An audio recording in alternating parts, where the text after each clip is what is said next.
Let's talk about May 10th, 1994. It's a day so many of us recognize. Nelson Mandela, after spending 27 years in prison, becomes the first Black president of South Africa. We all know the images, but what did that day actually feel like? What did it really mean? To get to the heart of it, we're going to use his own words from his autobiography to understand how a whole new kind of freedom was born on that day. You see, to really get why that day was so bright, we have to look at the darkness that came before it. Mandela himself called it an extraordinary human disaster, a long, long night that was finally seeing its dawn. And at the very center of that disaster was this system, apartheid. For decades, this was the law of the land. It wasn't just prejudice, it was a brutal, official, political system designed to separate people based on their race. It was this system that Nelson Mandela and so many others had spent their entire lives fighting to bring down. And this quote right here, this is the key to the whole thing. The goal wasn't just to end something awful, it was to start something beautiful. It was a promise that, out of all that pain, something new could be born, a society that the entire world could look at and be proud of. Just think about that phrasing for a second. He's not just saying it was a bad system. Mandela described it as one of the harshest, most inhumane societies the world had ever seen. So his inauguration wasn't just some political ceremony. No, it was the symbolic end of that entire cruel structure. Okay, so after all that darkness, then came the day itself, May 10th. And the day dawned bright and clear. And it wasn't just the weather, It really felt like the entire atmosphere of the country was changing, suddenly filled with this incredible sense of hope and celebration. Now, the ceremony was held at the Union Buildings in Pretoria. And you gotta understand, the location itself is a huge part of the story. Because for decades, this exact spot was the very symbol, the seat of power for the white-dominated government. It was the heart of the old system. But on this day, well, as Mandela put it so perfectly, that very same place was totally transformed. It became what he called a rainbow gathering. You had people of all colors from all over South Africa and from countries all over the world, all there together. The ultimate symbol of division had become the ultimate symbol of unity. And the entire day was just packed with these incredible, almost surreal moments. You had military jets flying overhead, but not as a threat, as a show of loyalty to the new democracy. You had generals, the same men who would have arrested Mandela not long before, now saluting him. And you could hear two national anthems being sung, the old one and the new one, side by side. It was just an unbelievable day of powerful symbolism. But even with all this celebration going on around him, Mandela's thoughts were actually somewhere else entirely. He was thinking about history, about the immense human cost it took to get to this day, and what it all taught him about real courage.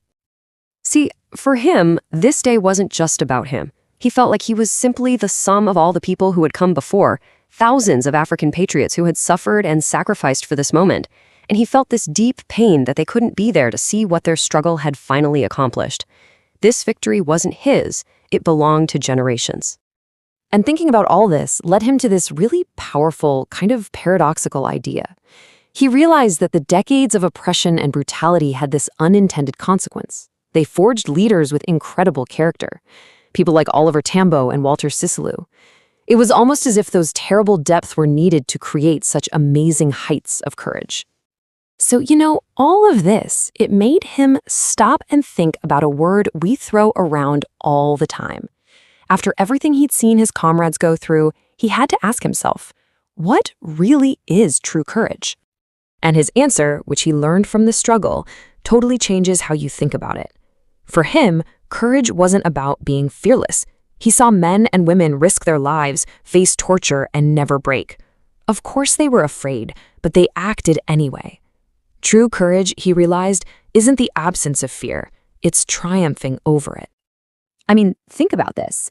Even in the absolute darkest days of prison, when he was pushed to his limit, Mandela said he'd see just a tiny glimmer of humanity in a guard. And that little flicker was enough to prove his core belief that goodness is a natural part of us. It can be hidden, sure, but it can never, ever be put out. All right, so with all of that hard-won wisdom about courage and humanity, Mandela finally steps up to the podium. And what he gives isn't just a speech, it's a pledge, a promise for what South Africa was going to become. And his promise was crystal clear. Look, getting the right to vote, that was just the start. He said the real work, the real mission, was still ahead, to free all people from the chains of poverty, suffering, and discrimination of any kind. For Mandela, political freedom meant nothing if people weren't also free from hardship. And then he delivers what is probably the most iconic line from that whole day, a powerful declaration to the entire world. The way he repeats never, never, and never again. It was a vow. The era of oppression in South Africa was over, for good. But, Mandela's journey didn't stop there. As he got older, his whole idea of what freedom even means kept going deeper and deeper, and it led him to a really startling conclusion about who actually needs to be set free. You can really track how his thinking changed over his life.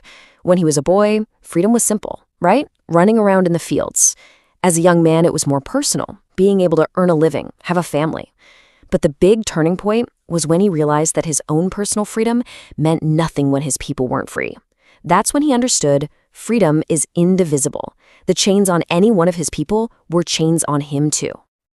And this line of thinking brought him to what might be his most radical idea of all. He started to see that in any system of oppression, there are actually two kinds of prisoners. First, there's the oppressed. Obviously, they're not free. But then, he said, the oppressor isn't free either. They're a prisoner of their own hatred, locked up behind the bars of their own prejudice. And that's really the core of it. This is his final, profound understanding of freedom. It's not a one-way street. Both sides are being robbed of their humanity. The victim is dehumanized, of course, but the person doing the oppressing loses their humanity too. So to be truly free, you have to liberate them both. And that brings us to this final, really thought-provoking question, doesn't it? If the person who takes away someone's freedom is also a prisoner, just locked up by hate, then who is it that really needs to be liberated? It makes you think. Maybe the fight for freedom is never just about freeing ourselves, but about restoring the humanity in everyone.